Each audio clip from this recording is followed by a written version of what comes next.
Berdasarkan laporan keuangan, perseroan membukukan pendapatan sebesar 288,17 juta dolar, turun 14,4% year on year.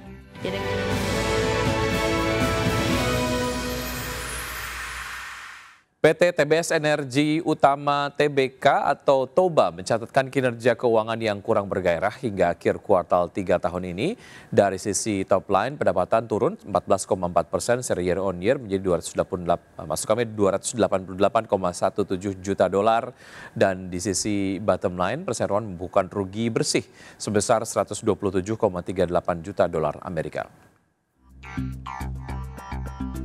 PT TBS Energi Utama Tbk mencatatkan rugi bersih pada periode Januari hingga September 2025.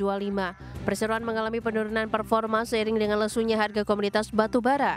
Berdasarkan laporan keuangan, perseroan membukukan pendapatan sebesar 288,17 juta dolar, turun 14,4% year on year. Direktur TOBA, Julie Oktarina, menegaskan di luar dampak satu kali transaksi dan bisnis pertambangan batu bara, perseroan mencatat keuntungan 1,8 juta dolar. Dari sisi pendapatan, penjualan batu bara susut 44,43% year on year menjadi 150,62 juta dolar.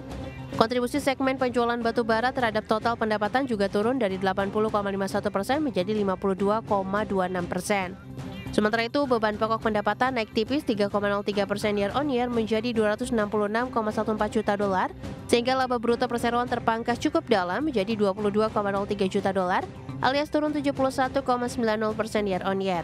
Dengan demikian, perseroan membukukan rugi bersih sebesar 127,38 juta dolar, berbanding dengan laba bersih 34,84 juta dolar pada periode yang sama di tahun 2024. Berbagi sumber, IDX Channel.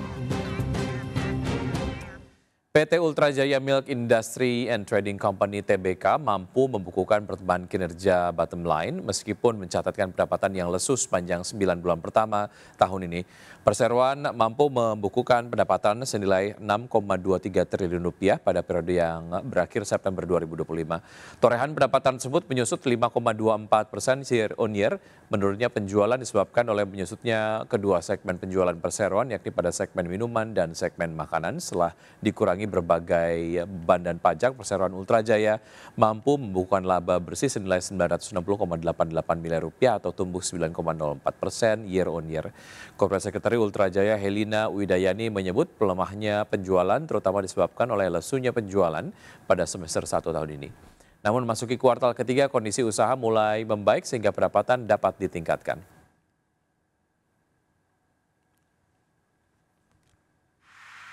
Terima kasih Anda masih bergabung sama kami. Pemirsa, kembali mencetak laba setelah setahun merugi, PT Lipo Cikarang Tbk atau LPCK berhasil memperbaiki kinerja keuangan hingga kuartal 3 tahun ini. Setelah pada periode yang sama tahun lalu mencatat rugi triliunan rupiah, kali ini LPCK mampu bangkit dengan laba ratusan miliar rupiah.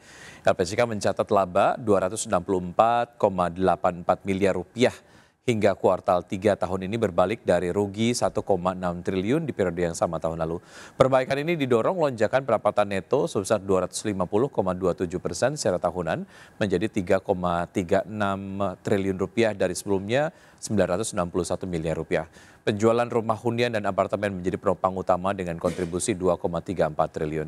Selain itu, LPCK berhasil menekan beban lainnya secara signifikan dari 1,37 triliun rupiah menjadi 16,61 miliar rupiah.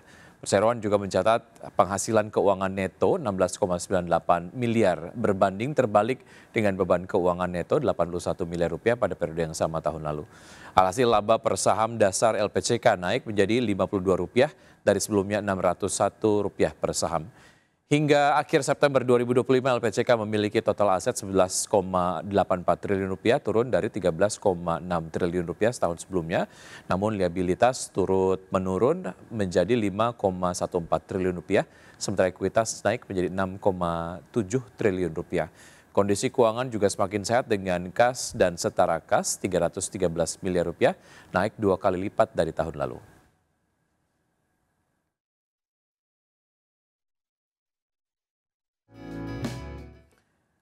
Ya, selanjutnya pemerintah optimistis perekonomian Indonesia mampu mencapai target pertumbuhan 5,2% pada tahun 2025. Kinerja ekonomi nasional yang ditopang aktivitas domestik akan menjadi penggerak ketahanan ekonomi yang kuat di tengah tekanan global. Pemerintah optimistis perekonomian Indonesia mampu mencapai target pertumbuhan 5,2% pada tahun 2025 sebagaimana tertuang dalam asumsi makro APBN 2025.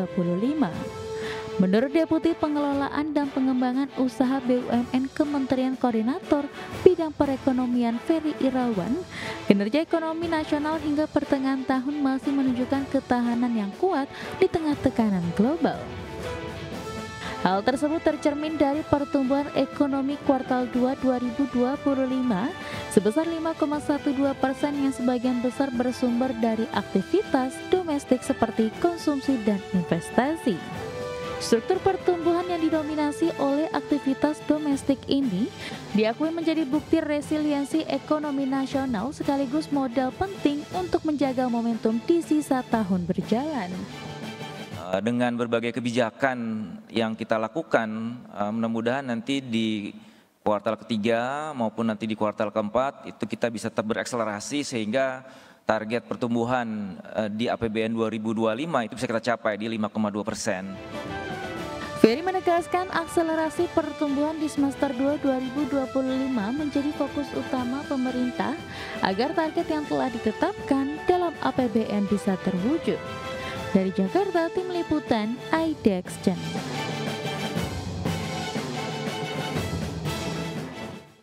Direktur Eksekutif Institute for Development of Economics and Finance atau INDEF Esther Sri Astuti menilai kondisi ekonomi global saat ini masih mengkhawatirkan dan mendorong Indonesia berada dalam pusaran ketidakpastian tersebut. Melihat kondisi tersebut, Esther berharap Indonesia bisa menghadapi ketidakpastian global dengan menjaga ketahanan ekonomi domestik agar ketika dunia bergejolak, ekonomi Indonesia tetap kuat dan bisa tetap tumbuh. Pemerintah juga diharapkan bisa membangun kolaborasi kuat dengan berbagai stakeholders dalam mendorong perekonomian domestik khususnya pihak swasta. Menurut Esther, peran swasta sangat krusial untuk resiliensi ekonomi. Tantangannya memang nyata. Di sini perubahan itu harus kita hadapi, mau tidak mau dan suka tidak suka. Namun di tengah perubahan dan ketidakpastian global, saya yakin bahwa kita juga bisa mendapatkan peluang.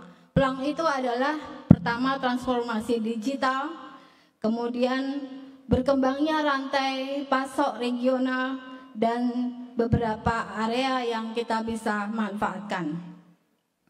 Disinilah peran penting dari resiliensi ekonomi domestik.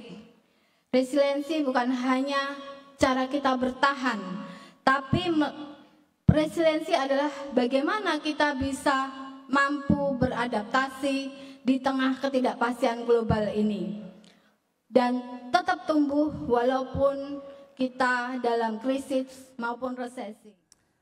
Ya, pemirsa, sebelum kita akhiri Market Plus, kita akan simak terlebih dahulu update dari pergerakan IHSG di pukul 9:26 waktu Indonesia bagian Barat.